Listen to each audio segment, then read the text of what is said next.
Shalom warga kerajaan. Gimana kabarnya? Berikan tepuk tangan yang paling meriah. Ya. Memang sudah seharusnya kita ini luar biasa. Karena kita punya Tuhan yang luar biasa. Dan Tuhan yang luar biasa itu ada di dalam kita. Tuhan yang luar biasa itulah yang membuat kita bahkan lebih dari pemenang. Nah, Bapak Ibu sudah terkasih, nggak terasa kita sudah masuk ke dalam bulan ketiga. Tema bulan ini adalah the mustard, ya, the mustard seed atau benih sesawi.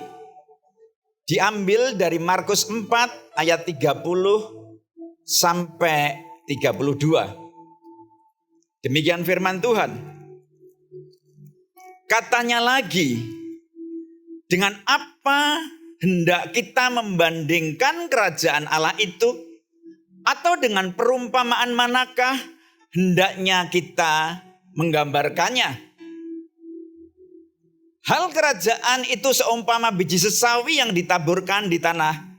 Memang biji itu yang paling kecil daripada segala jenis benih yang ada di bumi.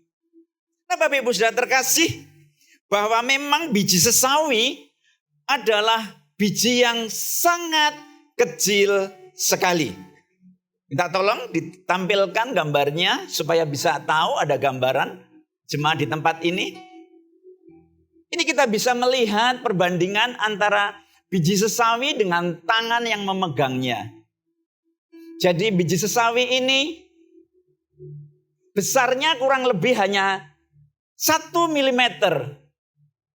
Tetapi ketika dia ditanam dan bertumbuh, dia akan menjadi pohon yang tinggi. Besar tingginya itu bisa sampai 3 meter. Nah 3 meter itu kalau dihitung dalam milimeter itu sama saja dengan 3000 milimeter. Luar biasa sekali. Ya. Kemudian dikatakan selanjutnya. Tetapi apabila ia ditaburkan, ia tumbuh dan menjadi lebih besar daripada segala sayuran yang lain dan mengeluarkan cabang-cabang yang besar sehingga burung di udara dapat bersarang dalam naungannya. Ketika saya masih kecil, saya membaca ayat ini saya sungguh tidak mengerti. Mengapa kok bisa sawi? Karena saya ngertinya sawi. Minta tolong ditampilkan gambar sawi. Jadi sawi kok bisa ya ada cabangnya yang besar. Nah, saya taunya ya sawi itu seperti ini. Berapa banyak yang tahu sawi seperti ini seperti saya? Wah, ternyata banyak. Nah, sawi, saya kan berpikir gimana caranya burung bersarang di bawahnya. Wong cabangnya aja nggak ada. Nah, ada lagi sekarang ini kan juga ada yang terkenal sekali. Dari kaki 5 sampai hotel bintang 5 ada. Wah, capcay, pinter, tepuk tangan buat Oma. Ini sawi warnanya hijau, makanya sawi hijau. Nah, gini kan. Makanya saya nggak mudeng. Lah saya kan orang desa. Nah, tetapi oleh karena istilahnya kemajuan zaman teknologi. Nah, teknologi ini kalau dipergunakan dengan benar akan membuat kita jadi mengerti tentang hal-hal yang tidak kita mengerti. Ternyata yang dimaksud dengan tumbuhan sesawi adalah yang ini, tolong ditampilkan. Ini dia. Ini yang dimaksud ya dengan pohon sesawi itu ini. Jadi bukan sayur sawi. Nah, sama dengan saya dulu. Saya juga ya. Jadi begini, bahwa biji sesawi atau mustard seed ini adalah rempah-rempah yang sangat populer, banyak digunakan karena rasanya yang lezat, gurih, dan memberikan sensasi yang menyenangkan atau selera makan. Ya. Nah, biji yang kecil, yang besarnya itu hanya 1 mili. Ketika ditaburkan di tanah, ya, itu bisa mencapai tinggi 3 meter atau 3000 milimeter. Ya. Ini kalau yang mengerti matematika pasti langsung ngerti. Kalau enggak, apa itu? 3000 meter kok 3 meter kok 3000 milimeter. Sudahlah, percaya aja ya.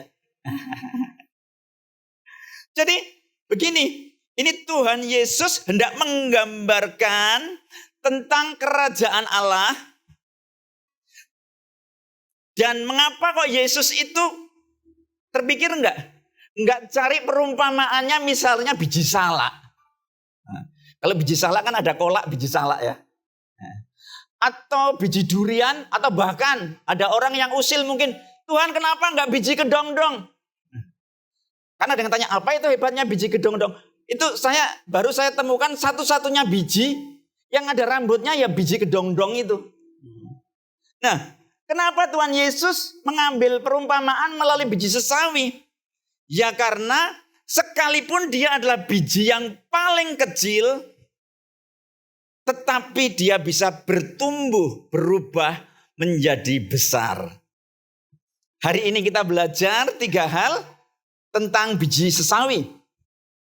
Hal yang pertama adalah jangan pernah menganggap remeh hal-hal yang kecil. Ya. Seringkali kita meremehkan, kecil. Tetapi kecil di mata manusia. Ketika kita membawa kepada Tuhan, Tuhan akan membuat pertumbuhan. Dalam kehidupan kita sehari-hari, memang kita terbiasa melihat sesuatu itu yang besar dan meyakinkan. Betul. Bahkan ketika ada pergumulan hidup, kita itu biasanya kepleset bukan karena kita terantuk batu yang besar. Saya tidak mungkin terantuk layar televisi ini. Karena dia besar. Atau batu sebesar ini. Saya mungkin jatuh karena saya kepleset kulit pisang.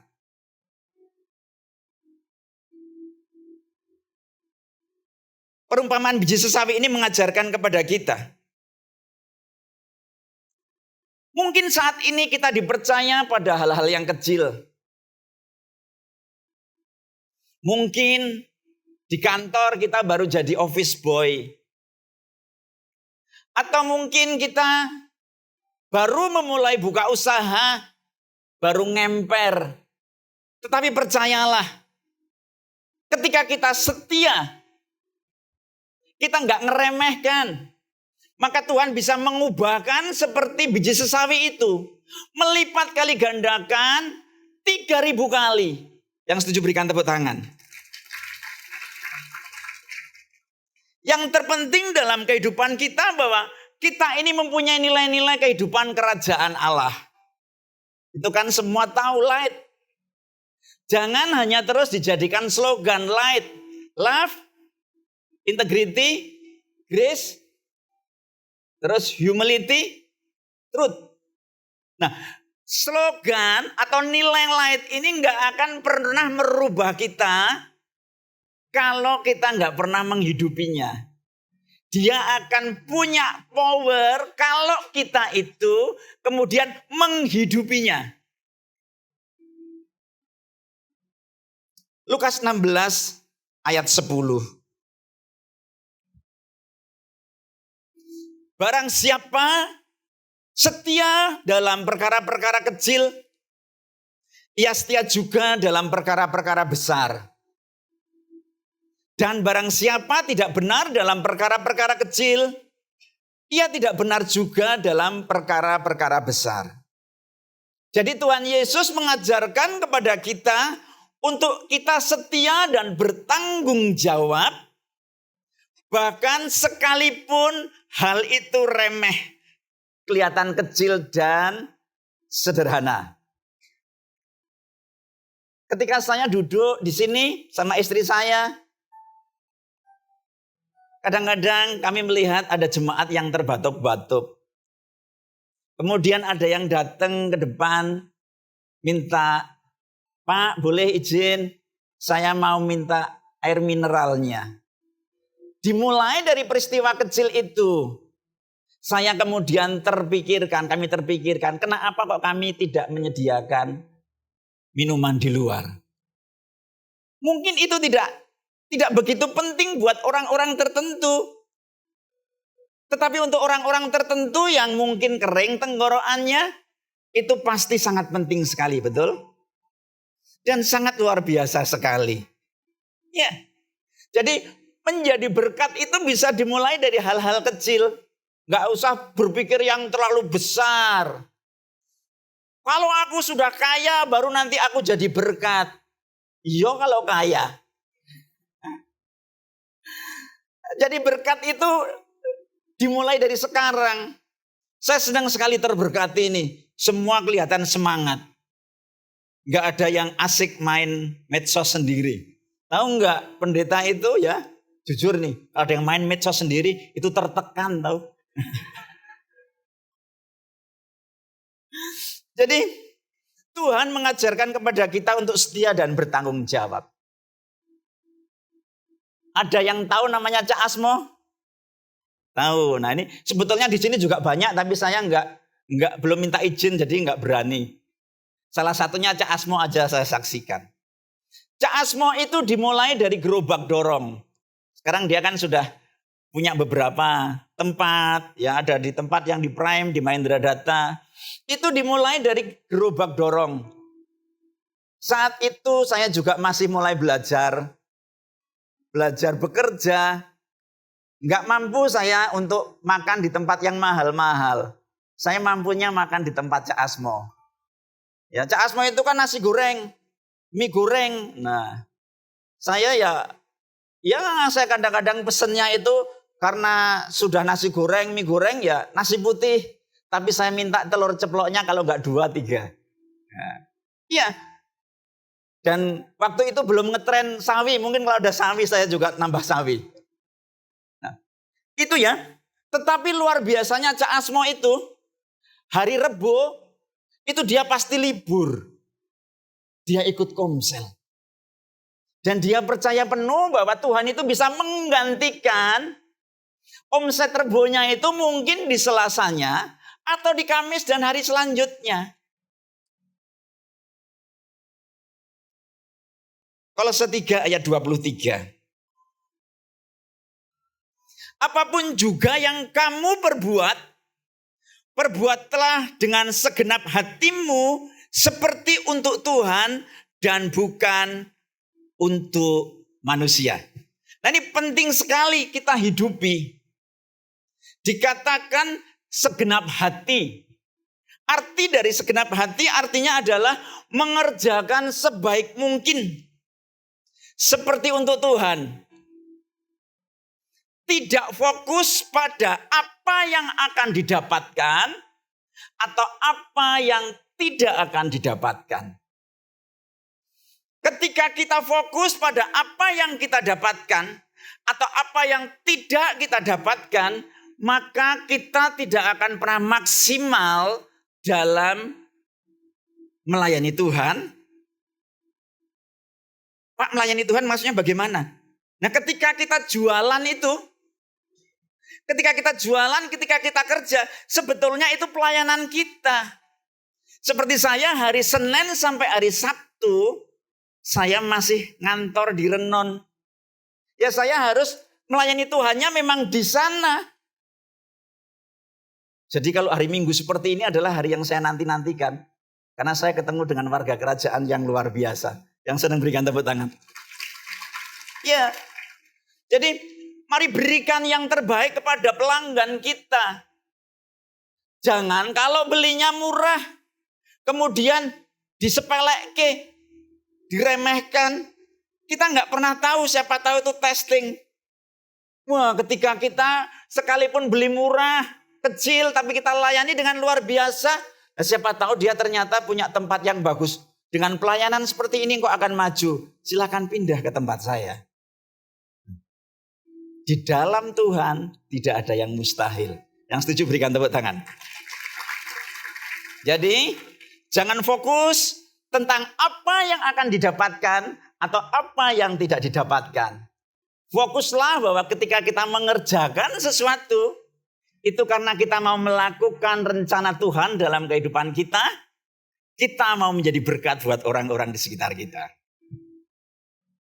Hal yang kedua, itu adalah tentang proses. Segala sesuatu dalam kehidupan kita, itu pasti ada tahapannya. Ada prosesnya. Dimulai dari benih yang kecil, 1 mm menjadi 3000 mm. Itu tentu saja ada prosesnya. Ada waktunya. Ya. Bertumbuh besar. Apapun yang Tuhan percayakan kepada kita.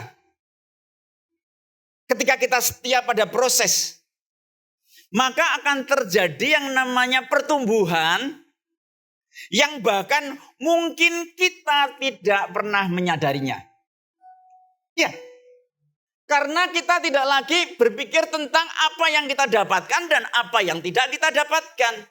Sehingga kita terus berproses dan tiba-tiba kita ada hari ini. Saya juga nggak pernah tahu kalau saya akan ada hari ini.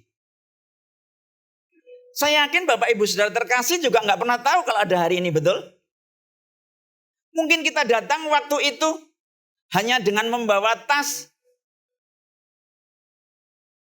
dan baju, dan hari ini sudah punya rumah. Betul?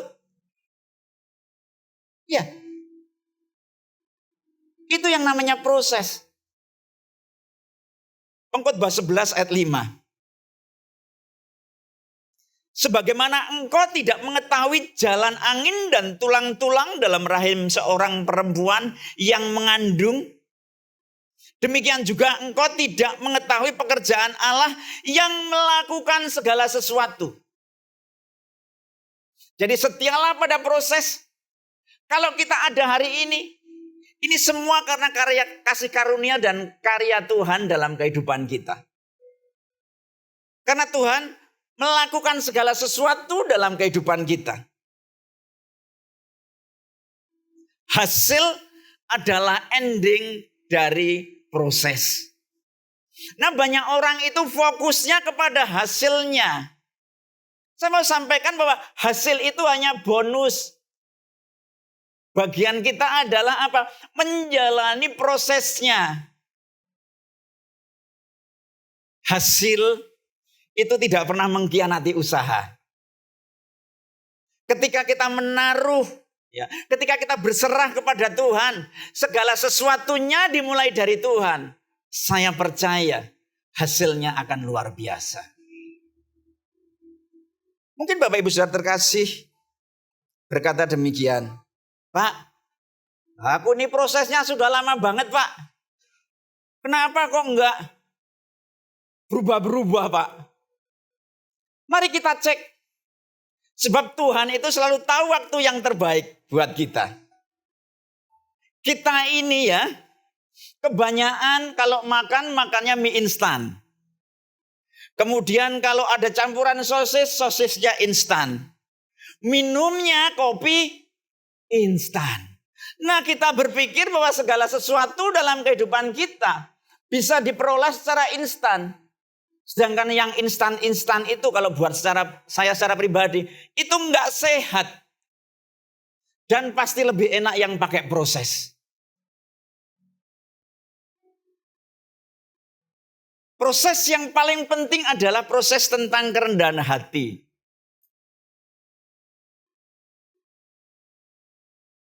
Karena Tuhan itu lebih mencintai kita. Jadi kalau Tuhan itu belum mengabulkan doa kita, itu bukan karena Tuhan gak sayang sama kita. Tapi karena Tuhan tidak mau kehilangan kita. Coba misalnya saya buka warung atau toko langsung rame. Pasti hari Minggu saya gak ke gereja. Rugi kalau tutup sehari. Iya. Di sini gak ada yang seperti itu pikirannya. Adanya di luar sana. Yang sekarang ibadah di sini.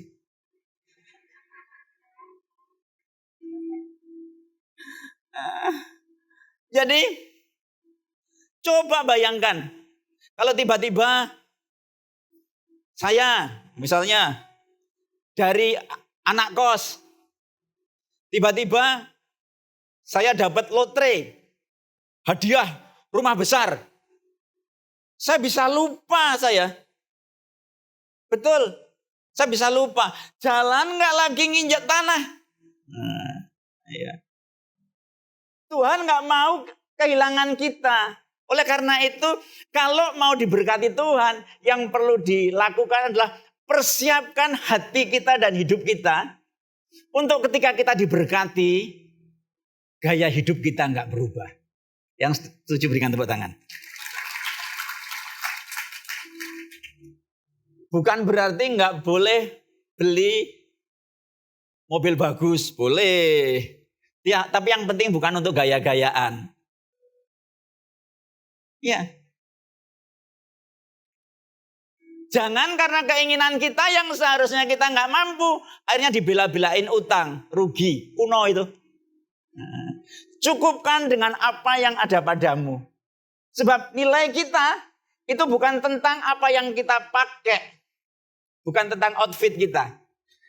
Bukan tentang mobil kita, bukan tentang rumah kita. Tetapi nilai kita, karena setiap kita sudah ditebus oleh darahnya yang mahal. Yesus Kristus Tuhan kita. Jadi mari kita cintai prosesnya. Ada pujian gini.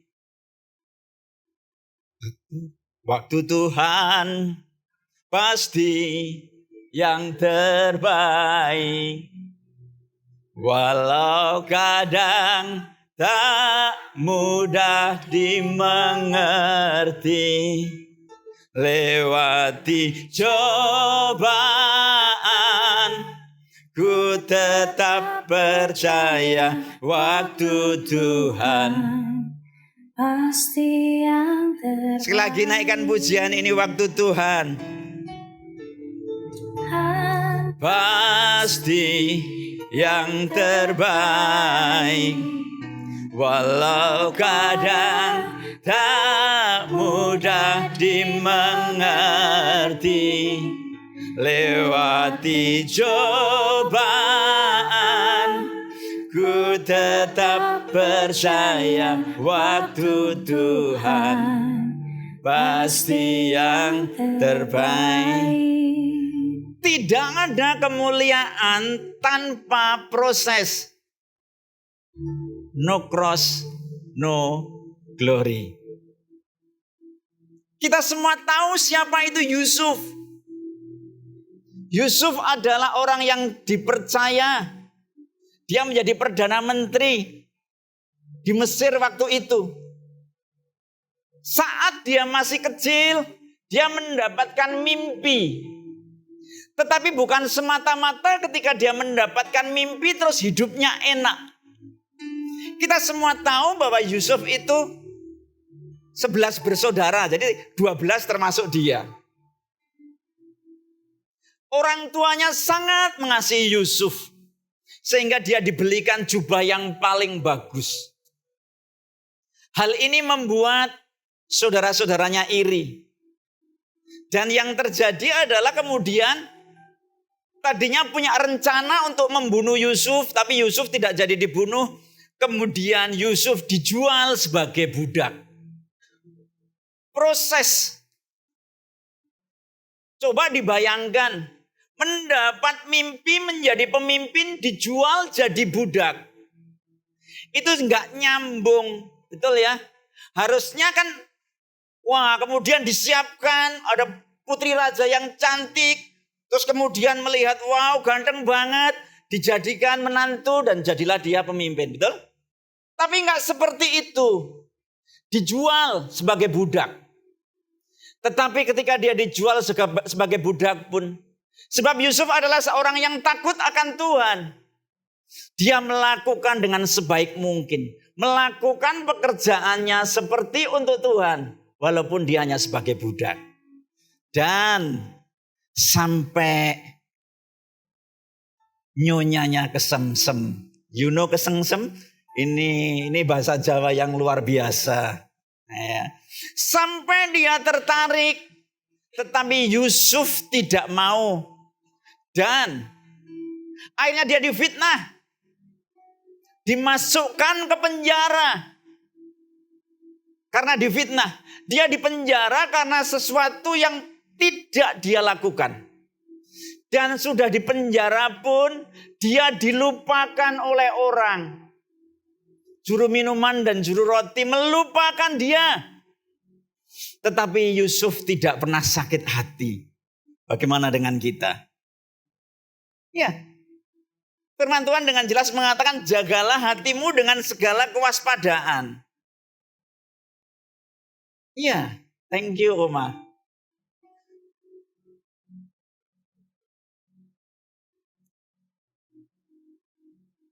Kejadian 50 ayat 18 sampai 20. Ini adalah ketika Yusuf ketemu dengan saudara-saudaranya. Juga saudara-saudaranya datang sendiri dan sujud di depannya serta berkata, kami datang untuk apa? Menjadi budakmu. Kita bisa belajar proses yang dialami Yusuf selama kurang lebih 13 tahun. Itu membuat Yusuf mempunyai karakter yang luar biasa, yaitu rendah hati. Saya membayangkan kalau saya jadi salah satu kakaknya Yusuf, saya akan datang dengan rasa ketakutan karena waduh, kali ini aku akan habis. Betul? Tetapi Yusuf tidak seperti itu. Ayat 19. Tetapi Yusuf berkata kepada mereka, janganlah takut sebab aku inikah pengganti Allah. Artinya Yusuf tahu bahwa pembalasan itu haknya Allah. Mari Bapak Ibu Saudara terkasih. Hidup ini tidak semulus yang kita pikirkan. Perlu waktu yang lama saya untuk belajar seperti itu. Ya. Tapi lama-lama kebal juga. Jadi kalau saat ini ada yang disakiti hatinya, ampuni dia. Jangan kita kemudian jahat karena ada orang yang jahat kepada kita.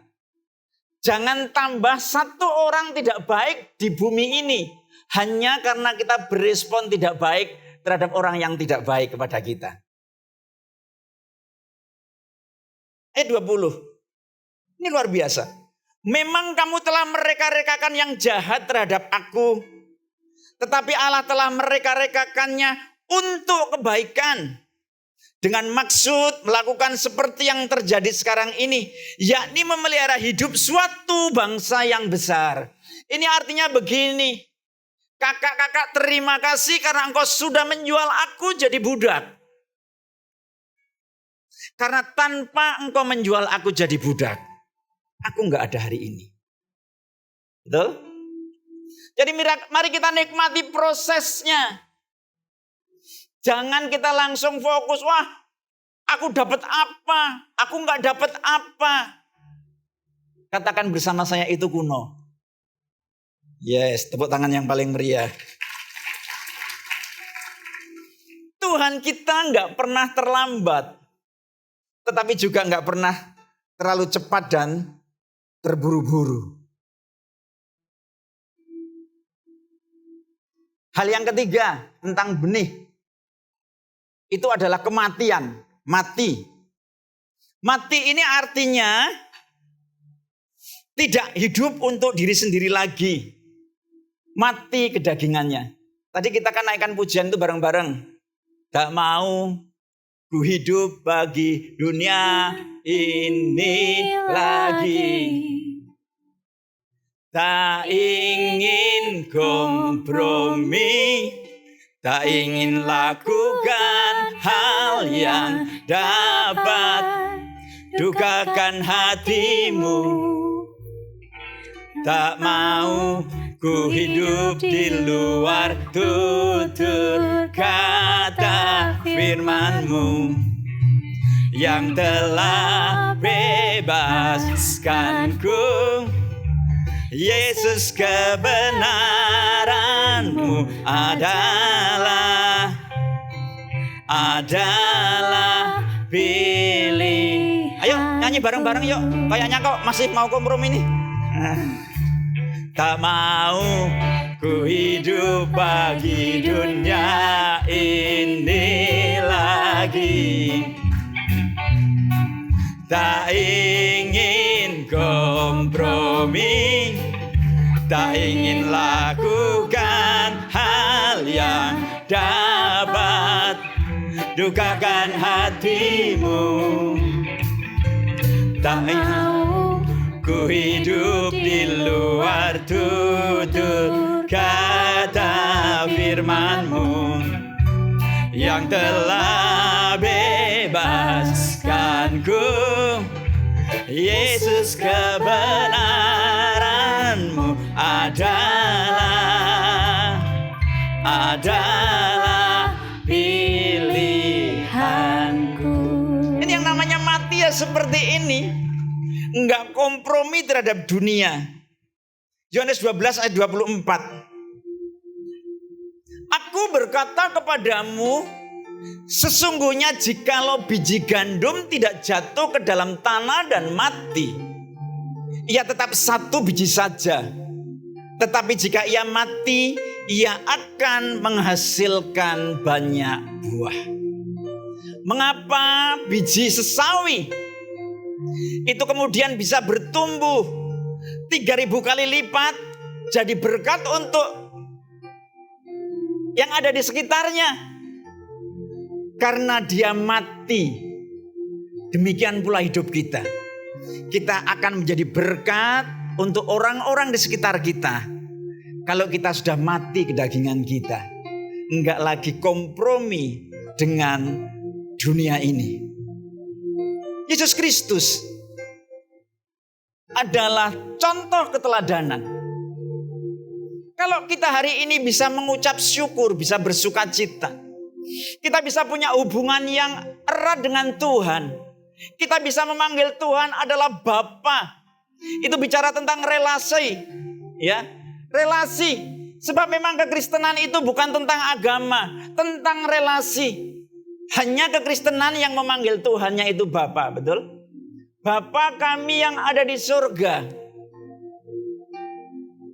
Makanya kalau kita itu butuh sesuatu sama Tuhan, kita mungkin bangun jam 2 malam, kita bisa langsung berdoa. Kenapa? Karena dia adalah Bapa kami, Bapa kita. Kita nggak perlu sungkan. Di sini ada yang sungkan dengan bapaknya.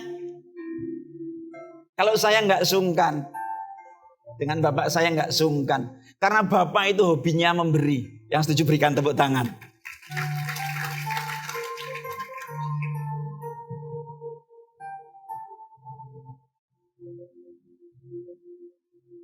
Roma 8 ayat 13 dan 14. Sebab jika kamu hidup menurut daging, kamu akan mati.